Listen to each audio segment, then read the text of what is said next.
Hey, friends, welcome back to Shift Happens. My name is Joe Smith. I am your host and the lead pastor of an open and affirming church here in Gainesville, Florida called Shift. And today I've got a wonderful guest. I'm super excited that they agree to be a part of this.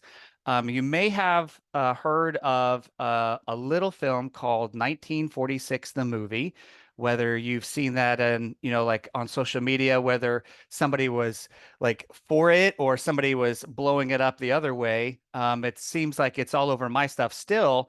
And the person behind all of it, Rocky Ruggiero, is here with us today. So I just want to say thank you so much for taking time out of your busy schedule to come on here and talk with us. You're welcome. I'm going to get into why they call me Rocky, and then, if you don't mind, just correct the pronunciation of my last name, Oh, being what a did I say? very Italiano Roggio. You said Oh, Roggio. I don't know what Roggio. you said. Yeah, I won't even say it. I'm just kidding. But we are an Italian family from South Philly, and the story goes, my dad always wanted a boy, and I'm the closest to a boy he ever got. And he wanted to call the boy Rocky, of course, as a patriarchal Christian evangelical male, you need that rock in your, Uh, in your family. And so many years later, I adopted it as kind of like a levity almost to being LGBTQ and Christian and starting to shed light on religious trauma, really. And that was in about 2012. So, yes, my name is Sharon Rocky Roggio, and I'm so excited to be on the shift with you. And I'm really excited to learn about your church and your journey, knowing that you've gone from side X probably to maybe side B, which would be you can't even call yourself gay, to okay, maybe you could be gay, but you can't act on it, to now fully affirming. And am mhm. I understanding that That's correctly? pretty, that's pretty, that's pretty correct in a Yeah. nutshell. Yeah, So yeah, exciting. yeah, I love it. yeah. I love hearing from pastors who have done the work and really dug in, not only with the head, but with the heart. Yeah, it was a lot. But like I said before, we started, your film was a piece of that, and it was one of the first pieces when we came out as affirming, and was a huge. It was just a big breath of fresh air for us. So it means a lot. I mean, to me personally, that you would do this. Not to butter you up or anything, but it does. So again, thank you. Of But for course. those that haven't seen the movie or don't know your story, um, uh, what was life like as little Sharon? Where did you grow up? You mentioned that just a minute ago. I'm assuming, well, I know, but church was part of that. Just kind of give us a little glimpse of what life was like as growing up. Yeah. So I am a PK, which means preacher's kid. For anybody who grew up in the church, you probably have known or met many preacher's kids, or you are one yourself. And so church was a part of our everyday life. And it was immediately, that was what we were taught. Those were our going to bed stories, were Bible stories. But life was good. I mean, my parents were very loving. The family was loving. The community was great. Potluck dinners are great. Being the pastor's kid, is a little bit of a special role as well. And so just fitting into the community and trying to see how all of that works together was just always a part of my life. But also within that experience comes the rhetoric that you hear. And even if your church isn't really saying homosexuals are going to hell, where homosexuals, and I'm using quotes for anybody listening Hmm. on air quotes, how they're viewed in society, especially in the 80s and 90s when it was ramped up. And that's one of the things that we look at in the film. So always kind of feeling this pull between my faith and my sexuality and my upbringing and the things that I had been presented and the things that I learned in the world, dealing with the struggle for many, many years. My story really exploded when my parents, really my father, invaded my personal space by, it's in spoiler alert if you haven't seen the film, reading my diary, which set us on this trajectory of, okay, now he knows I'm same-sex attracted. Now my family is legitimately concerned for my eternal soul. And so they need to do everything they can to save me. And so, with both of those dynamics of I don't need to be saved from what I am, and my parents going through a mourning process and literally then writing me a letter on why homosexuals go to hell, basically, that kind of set me on this trajectory to eventually 20 years later make this movie. I think I've been unknowingly preparing to make this movie all my life. And I'm a filmmaker. And so, with those combinations, now 20 years later, as an adult, having gone back to church, having reread the Bible as an adult, having been in a progressive space where you're welcome but not equal, and not really even understanding or knowing the difference because I was so far removed from church, but then really recognizing the issues that come that are in our society and these quote unquote culture wars are really coming from our church buildings. And so I started to challenge, and that led me to learn of Kathy Boldock. That led me to learn of the two Greek words. That led me to learn of the 1946. And I was just like, I had said in the summer of 2018, I was going to do a documentary, being a filmmaker, on uh, trying to find affirming ground with my non-affirming parents. And the only way to communicate with them is through the Bible. Mm. A couple months later, I learned of Kathy Boldock's work. A couple months later, I mean, it's like crazy how it all set up. She was speaking in town in Hollywood at Hollywood First United Methodist Church, very iconic church. And my parents were coming into town the same weekend, and they're like never in LA. So I just put everybody together in a room, just like you see in the movie, and I started filming. I'm like, let's talk about this. But that is when I learned about the 1946 mistranslation. So beyond Kathy's amazing work with her first book, what she had been working on prior to that when I met her in 2018 was this discovery at Yale University in the archives, because she and Ed Oxford in our film were the first to ask the question, who made this decision and why to put the word homosexual in the Bible? And they found an answer in the archives in letters. So being in that conference that day with my parents, experiencing this after this 20 plus years of existence of reality being LGBTQ and Christian, I'm like, this is what the documentary is about, because this isn't my opinion. This Mm. isn't my feelings. This is a tangible mistake that we can trace. And if we can start from there and get people to even just kind of think, okay, homosexuals will not inherit the kingdom of God. Well, what's a homosexual? Homosexual is a person. Why would a person not be able to enter, so you could be a homosexual and have never had done an act. So let's just start there. Mm-hmm. Homosexual is a person, and they changed what was going on in the Bible, which is an act that is against someone else or against yourself, even, when you're using and abusing others, using and abusing yourself. So we wanted to then take that information and make an empathetic, relational, conversational piece that's non-threatening, so we can really help families and help people like me and Mm-hmm. my dad, So that's the origin. Well, that's super, super interesting because I was reading up on you and stuff, and you've got like this long list of things that you've been a part of and done, and you've been a part of some really big projects, and you worked on one of my top five favorite shows ever, Parks and Rec, and Nice. um I and my thought process was like thinking through that was like, well, at what point does somebody make that hard pivot to say, okay, I've been on these things, but I want to do this. It's almost it. I guess I mean because you kind of alluded to it, but it just seems like it has to be just this passion project, like just welling up within you, and like it's got to go somewhere. So yes, and my advice to anybody who ever wants to make a documentary: run, run, run, run, and or you better understand that this is a marathon; it's not a sprint, Mhm. and it needs to be something you're 100% committed to and passionate about, because it's either time or money, and it takes a lot of money or a Mhm. lot of time. And we were able to finish in 4 years because we have tenacity. We also have other filmmakers who are my friends who came on board to support, so a good professional, but also our donors were able to come in and facilitate so we can get it out. And we made a decision to release in 2022, knowing we probably could have hit a top tier film festival in 2023 because we were in talks with one. And one of the top 10 could have put us in a different position. It's just a lot, this industry stuff, but we had already been held up because of COVID and so many different things.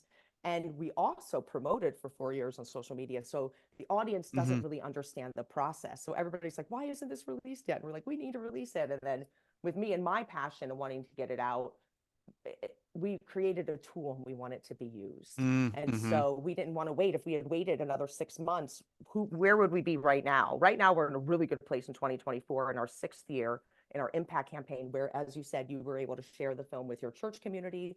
People are starting to build discussions around it. We're getting more press, and we're getting more international tour, including Mm, language accessibility. We're starting to get the film available in multiple languages. We're doing it all ourselves with our donors as well. We just had a fundraiser over the weekend to continue to support me and the effort to put this out, not only in multiple languages, but in every church in every corner of the world, that's around the awesome. world.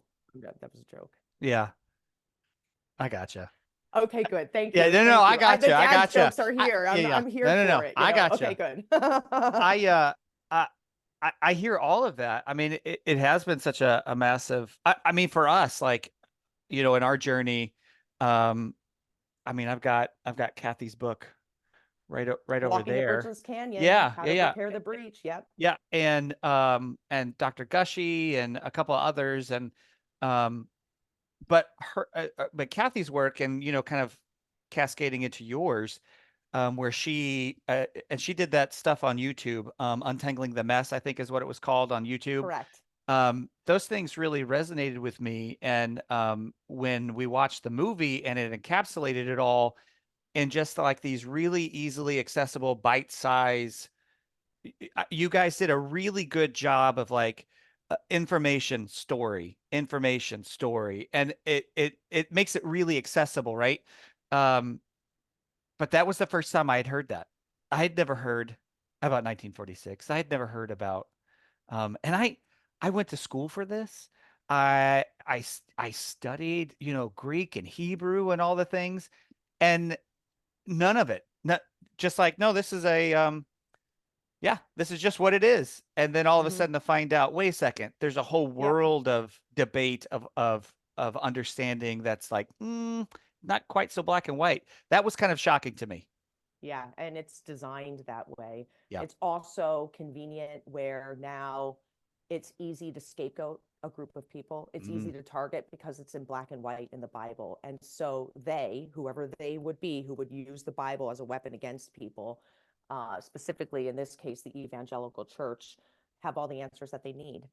And it's very convenient. Unfortunately, it's very inconvenient for the other side. And um, which is why Kathy and Ed's work is so important. And then when they mm, were going through the archives, realizing that this stuff had been sealed for 60 years, nobody had even cared enough to go look, except for scholars who are really looking to, who aren't stuck in the dogma, who really mm, want to, who don't say throw away your faith. These are still faithful, committed, religious scholars who are able to separate that dogma and look at the data mm. and come to a more faithful conclusion. And we're not taught that. And that's one of the No. things I think that really celebrates and separates our film from other films that do a wonderful job with dealing with homophobia and the church. We really look at and explore and get people to recognize, hey, our Bible wasn't written in English, and that's important. Mm, And let's talk mhm. about it. But again, without pulling the rug out Yes. from anyone. No, that was one of the things that impressed me about the film was, um, I feel like anybody can watch it regardless of where you land on that theological spectrum, because at no point in time is anybody attacked. Nobody, uh, there's no reason to feel defensive unless you're just bringing that to the table, right? Correct. Which a lot of people will, but there's at no point in time do you or the film, there's no attacking, there's no you're the bad guy now, not us. There's just none of that, and that really comes through in the story of you and your dad. And I'm sure I know you've talked about it before, but your ability to thread that needle was uh I don't inspiring. I don't you know what I mean? It was just like, I don't know how do you do I don't know how you did that. Well, for anybody who hasn't seen the movie, what we're Yeah. talking about is we, as the director of the film, we have this movie we're making about Bible translations and words, and we're in sermons and we're at seminars. Like, how are we going to make an hour and a half movie about the Bible? And we wanted to contextualize how this mistranslation plays out in our real experience. Part of the other through line of the thesis, besides the 1 Corinthians 6:9 mistranslation, is how are we dealing with relationship? And Hmm. Kathy and Neto's story and how Kathy got inspired to do this work has to do with relationship. And that's so important. Now, when we were trying to find the storyline of, my story might be unique to me, but unfortunately, this is not a unique storyline. So we interviewed about uh, half a dozen to 8 different story potential lines of other people that could have been that realization of this mistranslation. Once my dad showed up, we knew that it was going to be us. I mean, that all the pieces are there. We know, Hmm. I've known obviously my dad my whole life. The producer's known my dad for 20 plus years, and so we knew what we were going to get to a degree. And my father and I had to make a decision to relive some of those painful talks and experiences to be an example. For me and my dad, the example would be my dad would say, love your child, be in relationship. That's the only way you can be an influence.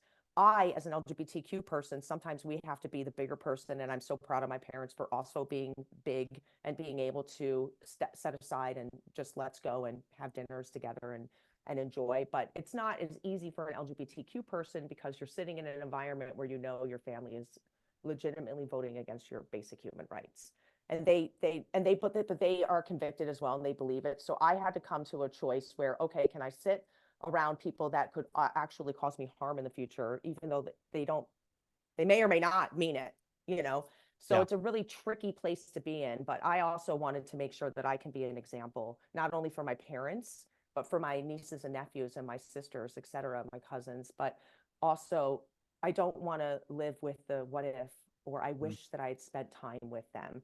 But for anybody listening, this isn't for everyone. And make sure you have a good support group and you're talking it out and both parties are ready to make that move. Right. Yeah, one of the things that I noticed, and I'm glad that you said that, was because we've had many people on the podcast that couldn't do that, that weren't able to do that. But watching the film and not knowing either one of you from anything other than that, it almost seems like you and your dad are kind of cut from the same cloth of just that very driven, or I don't know if stubborn's the right word, but um Stubborn's a good word. Yeah. okay, stubborn, but just like very strong-willed, and that Yeah. you're able to, like you said, be that example and taking on that role and saying, okay, this might be really difficult and really harmful, but if I don't do this, then nobody will see how it's done. And to be able to do that is incredibly commendable. But that comes across um, loud and clear in the story. Thank you. It also afforded us an opportunity to, with me and my dad, because I'm the director of the film and I'm so personally invested, we were able to use that to help connect the pieces. So that's where I started to do the narration. Mm. Now, when I tried to do the narration, I'm not an actress. I mean, this is my first documentary. So every time I would do voiceover, it sounded like a Discovery Channel, like program. It was just so terrible. So that's when we filmed with me and my friends in the room and we put GoPros and we just tried to Mm. kind of add some levity because when I'm on podcasts, my voice is different. You can hear I'm just talking normal. I'm not Mhm. performing or, getting in my own way. And so we did that to kind of work on the performance to make sure I was really I was being more natural in my storytelling and connecting with the audience. But then that really opened up an opportunity to bring y'all on the journey with us. Mhm. You have an opportunity to be with the filmmakers who happens to be personally invested in this story and we're going to take you with you. And so that's why we started with that scene with the GoPro footage too, to kind of introduce that language, that cinema language, so that you weren't jarred later if all of a sudden you're getting this GoPro shot. Yeah. Same with like the drone shots and things like that. But all of it was very deliberate. But that was a wonderful use of a tool for us to be able to then break the fourth wall and say, hey, audience, come on this journey with us. No, it's funny you mentioned that. Thinking once you say that, thinking back to the film, like, okay, that makes sense because that's literally what it did. It sucked you in. You felt like you were in the room, part of the conversation, because it was just very candid and like, oh, this is what they do when they make a documentary, because not being in a film at all, Yeah, we but make it it up did. as we go along. Okay, well, there you go. Well, then it's just like all of us, right? The rest of us, we're all making it up as we go along. Um, I'm curious how how did your dad feel about all of it? I mean, did did it change your relationship at all? Was he able to see, and even not in agreeing, but still see I don't know, the human side of it at all? I don't know if that question even makes sense, but just did it peel the curtain back a little bit and allow maybe for a deeper connection? Did that take Yeah. place? My dad has been to now a couple of the conferences. He went to the Kathy Boldock conference in Hollywood. He went to the Reformation Project, which is Matthew Vine's Mm-hmm. organization in Seattle in 2019. And then he actually came to our world premiere at Doc NYC. And we had a party at a seminary. A seminary gave us in Chelsea, Manhattan, their building for free. I mean, can you imagine? That's awesome. And so he got to see a catered event with full service, and we had a step and repeat, and we had a photographer and videographer and all of the members of the film. And so we were able to celebrate together, and he was in that room and meeting people, and then we also did EPK, which means electronic press kit, where you sit your cast and crew behind the movie poster and you do press interviews Mm-hmm. to kind of push it out. And so we did that week since everyone was there. And he mentioned that he was able to connect with people, and we're all loving people. It comes with a big but Yeah. that's okay. We have a big butt too. Yeah. So, Yeah. Yeah. maybe That's we could true. work on that a little bit, but we're all in the room together and everybody adores Sal. I mean, as much as Mm-hmm. it can be frustrating now, I'm sure the stuff that we say is frustrating to him as well. And so that's where the trying to understand and Mm-hmm. empathize and just continue to build conversations. Now, one other thing I will say, he has shifted his perspective from side X to maybe side B. I don't want to speak for him, but I do know that when he wrote me that letter back in 1996, he was concerned that homosexuals go to hell. He believed it, no matter what. If you identify as being gay, you're the bad one. You're the bad thing. And now he would realize that you might be born with same-sex attraction. It's interesting how all Yeah. the Yeah. language changes too. Lots of But hoops. I Lots need of to put that, gymnastics. yeah, put that aside and be celibate basically, and commit to Christ, which, me being celibate or not has nothing to do with a commitment to Christ. And that's the next part of this, hopefully. And one of the other lessons of the film with my dad in there, we wanted to make it realistic. This is not a Hollywood story. But it's a hopeful story. Mm-hmm. And there is always room for growth and always room for progress and things like that. And so we know we're not going to change everybody's mind. And we wanted people to sit with that and let them know that that's okay. But how has the information sat with you and other Mm-hmm. people that are able to move and are able to recognize this research and say, okay, wait a minute. Even if you're not there yet, you can take a step back and say, I need to look at this a little bit more, or maybe reevaluate. Mm-hmm. I'm curious, as the movie kind of continues to move out and go into different places and more people see it. Are you are you or the crew or whoever's part of the whole thing, are you getting more stories of like whether it's like reconciliation between families or it's stories like ours where churches, pastors, I mean, even just this week, the week that we're doing this, today is the April 9th, and just the other day, a new book by Richard Hayes. I don't know if you Yes. saw that. Yes. That's a Yes. monumental. That's a win for Oh my yes. goodness. And so it almost feels like there's just like this spirit of change. Are you all hearing those things too and getting to, you're already a part of that, but like, is that coming back to you all? 100%. So the things we hear are people who have realized they're doing it wrong, or they want to do more research, or maybe they're still not there yet, but they ask the right questions, meaning they're Okay. respectful, they're uh, open, they're vulnerable, they're like humble. So they might not be there yet, but the questioning is in Mm-hmm. line.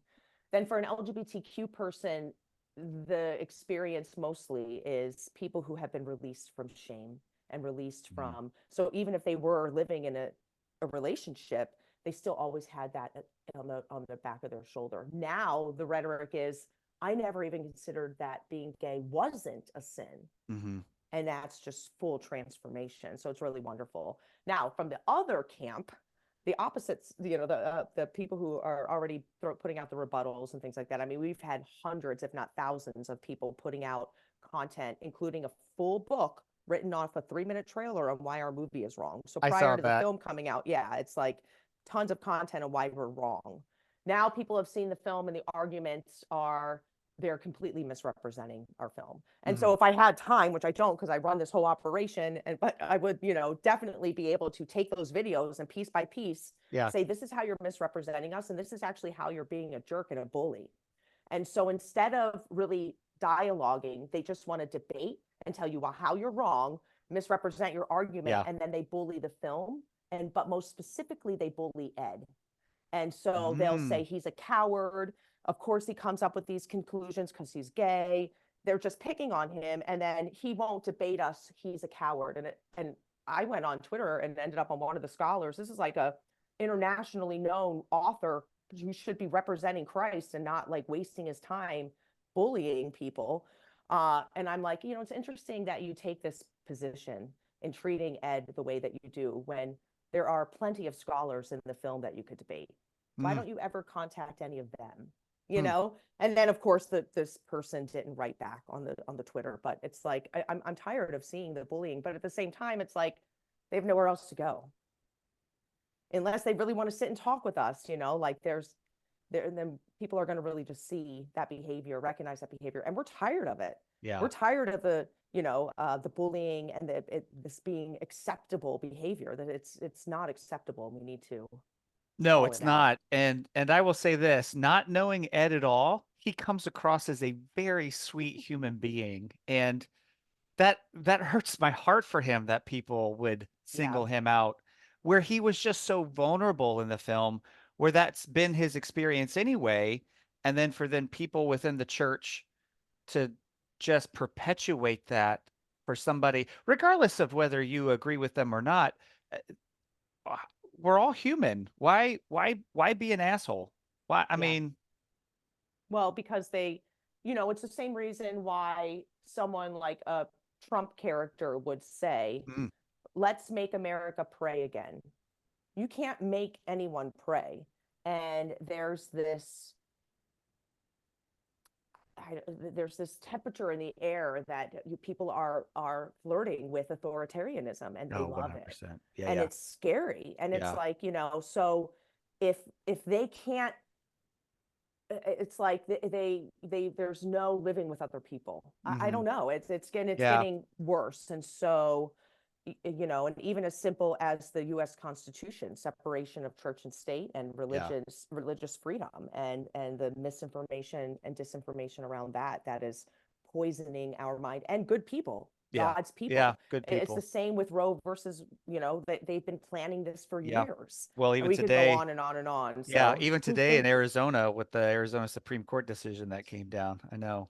I know it. I know it. I just finished, and this is not on the topic totally, but I just finished Dr. Gushy's book, Defending Democracy from Its Christian nice. Enemies. Oh, I want to read that. It's very good. I couldn't put it down. And I dove immediately into one of the people that's on the film, Angela Parker's book. Yes. If If God can't breathe, why can't we? Yeah, yeah, yeah. Yes. And the two aren't really about the same thing at all, but they are about Yeah. this white authoritarian um, bent on everything, specifically when it comes to religion and spirituality, um, and that comes across in the theology of like inerrancy, and it comes across in like, no, no, no, this is what it means to be Christian. You are straight and you are cis and you are hopefully white and male.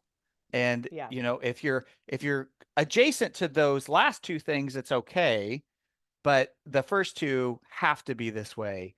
Well, you better And make sure there's a male headship. yeah. Oh, so Which many is, thoughts and on that. honestly, when we look at this, what's going on with in the Bible with homosexuality and having to do again with male headship and this whole idea of men on top, literally, Hmm. and figuratively, so that's really what's going on here. It's about position. Sex was Hmm. it was position, and not necessarily dominance, but it was dominance. There was a penetrator and a penetrated. So there was an object and there was an active, participant. And so what's really going on here, and when you look at the history of what a woman needed to be for a Mm, man, they needed to be pure. And so the reason why they would have these relations with young boys is because they didn't want to defile the women, you know? And so uh, uh, I don't know, when you have this power dynamic, so really what's going on in their mind is they're they're tainting that young boy, but they're really feminizing them. And this has mhm. everything to do with the last thing that you want to be as a man is a woman. And Yeah. so if you are born in that privileged role, white, male, dominant, why would you ever want to treat yourself like a woman? Yeah. And so it's really, and we still do this today on the playground. You're a Oh, yeah. sissy. You throw like a girl. You fight like a girl. And it's like we're feminizing people. And these, I've heard conversations going around on different podcasts about this with some gay men talking about listening, remembering growing up, and all the slurs that they were thrown at them were all about them being women. I saw So that. Uh, yeah, There's a particular clip that just went viral. Mike Mashiro played it. Yes, that's where I Yeah, saw it. That's where I yeah, saw it. And I thought, oh my gosh, 100%. And I can yep, even remember, and I am straight, I'm cis, but I can remember as a kid, I didn't always fit the blue and pink boxes. There were things that I liked to do that were considered a little bit more feminine. And even all the way through high school, uh, people tried to insult me by calling me gay, and there was always rumors because these certain few things. But it was all based on the fact of like, no, no, no, that's what girls do. yeah. And if you're a boy and you do these things, that must mean you're gay. Yeah, yeah. So we still do this today. Yeah. And I could see the ancient world, at least they didn't think of Oh, it the same way, right. but it's the same root. Yes, that's very true. That's actually really insightful. I hadn't I mean, of course, reading Kathy's work was like really instrumental, especially talking about how like one of the worst things you could do to a man is treat them like a woman in the ancient world, right? Yeah, But just sitting here talking through that it is the same like evil, right? yeah. That's still perpetuated today. Um, well, I have a couple of questions like kind of outside the movie for you, Sure. that are still adjacent to the movie. You alluded to it with all of the stuff that you have, been through and um, I'm sure thrown your way, and even just the internal struggle of growing up and discovering, your queer sexuality and then having to fight for that. Why are you still a Christian? Why fight for a place at the table in a space that doesn't want you to have a space? Well, to be quite honest with you, Joe, the answer to this culture war isn't less religion, it's more religion. And so we need more good Christian people standing up and fighting against this type of rhetoric that is causing harm, not only to our LGBTQIA plus siblings, but to our loved ones, to our cis siblings. Dr. Anderson did a whole study on how white cis middle-aged men are killing themselves at a rapid rate because they can't live up to this patriarchal design of the man must provide, not in 2024 in America. Hmm. And so they're not living up to what is being pressured and put upon them, and it's devastating to men as much as it's devastating to other people around us. So uh and I've met some good people working in this field, and have had community again for the first time in 20 plus years since I had left. Um, so I'm excited to see where this leads us. And now we're literally, Ed and I are going to be in Singapore next month visiting a local church that invited us to come out and show the Wow. film. I'm going to be in the Netherlands next week showing the film to another Christian church. And that's just the beginning. So, I mean, we played all over Canada this year. The last 2 months, we played Hmm. 24 screenings in 4 different provinces, put on together by a Christian group looking to help with this type of work. So I'm really honored to be a part of it. So I'm not going anywhere. That's awesome.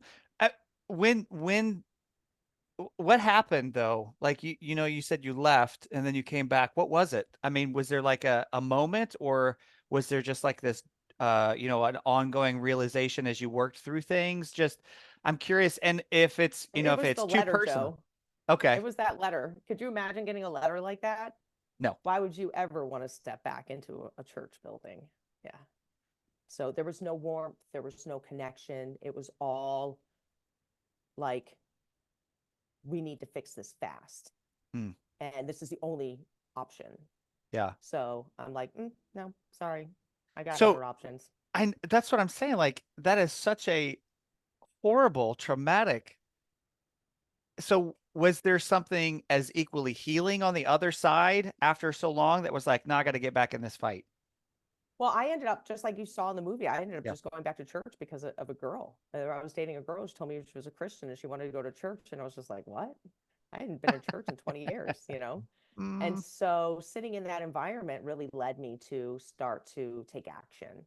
And then, as I mentioned, we have a mutual mm, friend that you've known for years since you yeah. were in elementary school, Brent Roberts, and we met at a Christian Bible study here. And it was so important to make those connections and meet other people like me who have suffered religious trauma and or grew up around these stories and grew up around those traditions, who had almost essentially no choice to throw it away because we were the ones who were cast out Mm. as we are.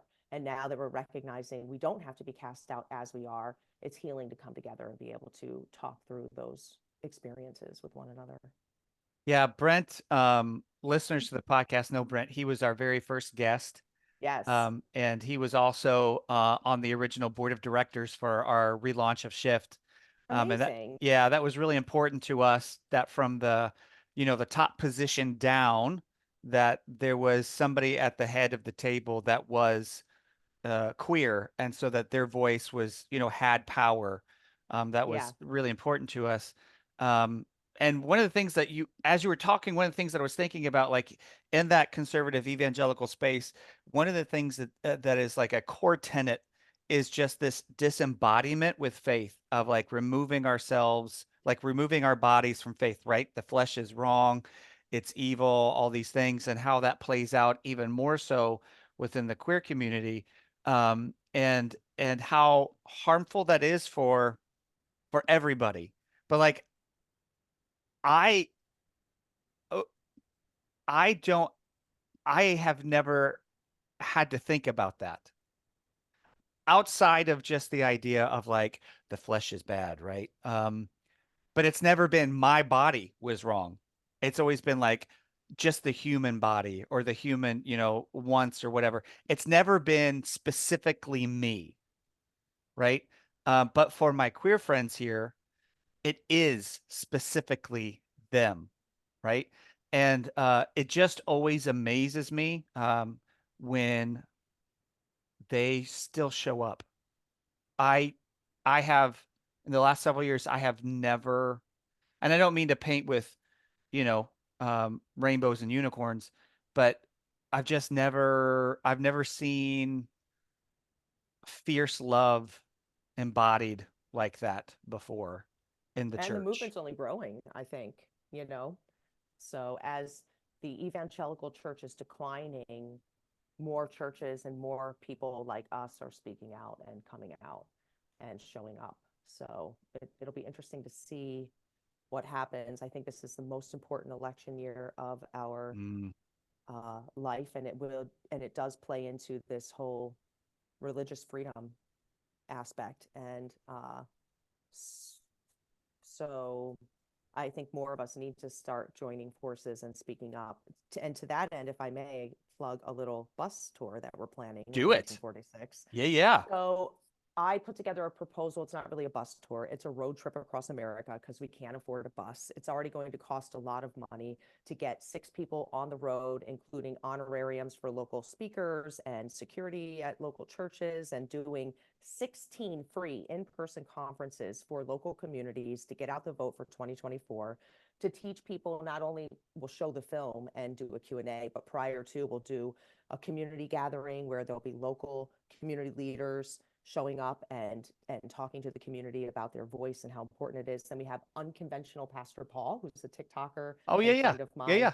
who will be joining me on the road, and they will do a sermon on why Jesus is a bad evangelical. And that sermon will be uh, talking about verses and other ways the Bible has been weaponized against different communities, and things like women's reproductive rights and the right to vote and things like that. So we'll be able to pull out how the Bible's been weaponized, and then show the audience some other ways to think about it, and afford them permission to rethink these things, and then have a reception. So we've got 16 cities planned in the Deep South, going from California all the way to Sarasota, back up to Alabama, Nashville, Memphis. I mean, Springfield, Missouri. We're going to Colorado. I mean, it's on. We're going to Utah, like Oklahoma's Wow. on the map. Texas, of course, 2 stops in Texas, Baton Rouge. So if anybody wanted to help us put that on, again, we want these to be free conferences for the community. We've got a whole proposal, and we're going to be working with Free Mom Hugs, Defense of Democracy, and some other national organizations that we'll be reaching out to this week that'll hopefully help us fill the seats. Well, that's And exciting. yeah, I can't think of a better way to spend my summer than going out and Wow. helping Yeah. people shift their perspective. Yeah, we will link all of that. We will link all of that. That's Great. exciting. I would, yeah. Is the information up yet? Like a Oh, website or something? Okay. our graphics person, our good friend Josh Chen, is doing them tomorrow. The proposal's written, so we Cool. just need to get the graphics in. It'll be done by the end of the week. And Oh, I'll share it with awesome. you. Yeah, yeah. I'd love to We link need to be that. And funded by the end of May in order, or at least 70% in the can to pull the trigger to okay, get to start booking that's and good to know. yeah. Okay, cool. So Yeah. Yeah, we'll link all of that stuff. That's exciting. I'm just yeah. thinking about, yeah, I love all of that. And for us in Florida, the last several years have been just horrific. Hmm. Just it you almost appreciate the fact that they're just so blatant with their homophobia, the transphobia, because there's no hiding, right? There's no innuendo, there's no anything. And the extremism in the state of Florida has just wreaked havoc on people and lives, but also the state itself. And I think you kind of mentioned how, this extremism, whether it's within evangelicalism and then it spills into our politics, it's harming all kinds of people, but the state has been harmed so much so that this past legislative session, there were either 22 or 23 anti-LGBTQ laws proposed, and all but one were neutralized or defeated. Wow. Even in a supermajority state, Wow. all but one were either completely neutralized or totally defeated. And I think it shows, and like Equality Florida here is the main is the state's largest LGBTQIA human rights organization, and even them, like we've got the Greater Gainesville Gala coming up soon, and the whole theme this year is turning the tide.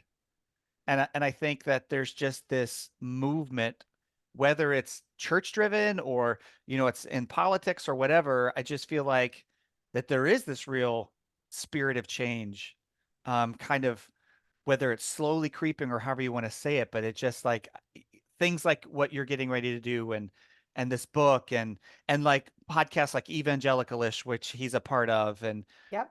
Paul is, and it's just all these little things that are just kind of springing up and growing, and then like they start to connect. And I don't know, that's reinvigorating for me to hear. Yeah. Yeah. So, and then let's not forget the new evangelicals. Got to plug Tim Whitaker. Yes.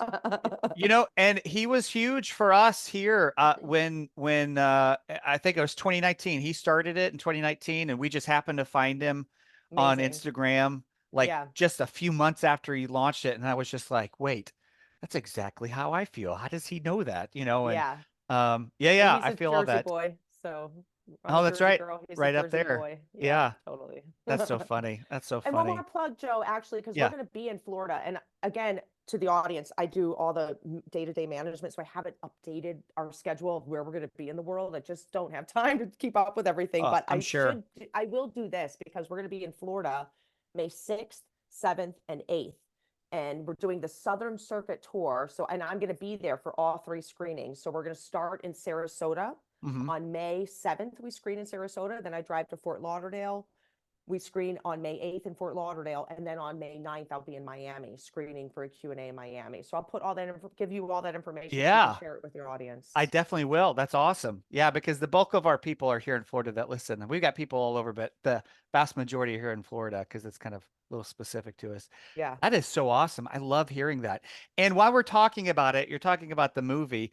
If people are wanting to like be a part of it, if they're wanting to jump in and like help out financially or whatever, how do they do that? The best way to support us, honestly, is follow us on social media at 1946themovie.com. And then if you did want to watch the movie, you could rent it on the Eventive site, which you can find in our linked tree or on our website, 1946themovie.com. It's $12.95. It really helps the filmmakers out, and then you can see the movie at home. And we're working on distribution still on streaming, but we're not there yet, so we want to make it available. Other than that, we are working on impact, and in order to keep the lights on and keep me moving toward Mm. language accessibility and getting the film out to more markets and more churches, and keeping the company going, we have an active impact campaign. You can email me at 1946themovieinfo@gmail.com to learn more, or just go to our website and you can donate on our GoFundMe or our Women Make Movies site, which is a tax deduction if somebody wanted to get Oh, a that's tax awesome. write-off. Okay, Yeah, we'll they're put our 501(c)(3) umbrella. okay. Yeah, we'll have all of that in the show notes. So if you're listening to this and you want to be a part of this, then check those show notes and click the links, and it'll take you to all the places. Um, I just thank you so much for all of this. No, well, I was excited to talk to you anyway, but that's even more exciting about all this stuff. And I think it's insane. I'm just saying it's insane to me that you still don't have that Netflix or somebody hasn't picked this up because there's no such thing as bad publicity, right? And what else is going to get publicity like the 1946 movie? It, It's mind it's blowing just to the me. industry. It's an influx of industry. This is niche. It's streamers are making their own content and they're pushing out.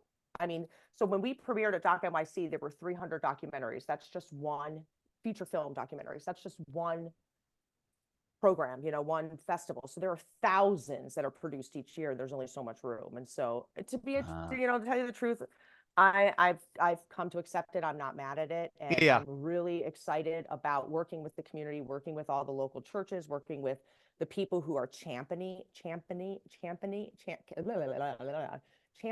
I can't say it.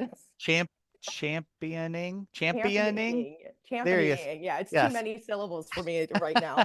um and really helping us to get it out. And honestly, without our donors, we wouldn't be able to pay for the language accessibility that we're doing Yeah. right now. Every time we open the file, it costs money. So just to get it into Dutch, for example, our friends in the Netherlands did the translation work for us, which was incredible. But then we had to pay $250 to get it into the file. That's just one example of many different things to keep this Hmm. going. So anyway, I That's digress. But it's crazy. fun and I'm You, excited, and you know, we don't need the film industry. well, that's true, but I know that it's a like you said it's niche, but holy cow, especially right now with the way things are, you would think, I mean, it's a lightning rod for good and bad, but like um yeah, it just blows me away that somebody hasn't been like, that's a brilliant idea, let's grab that.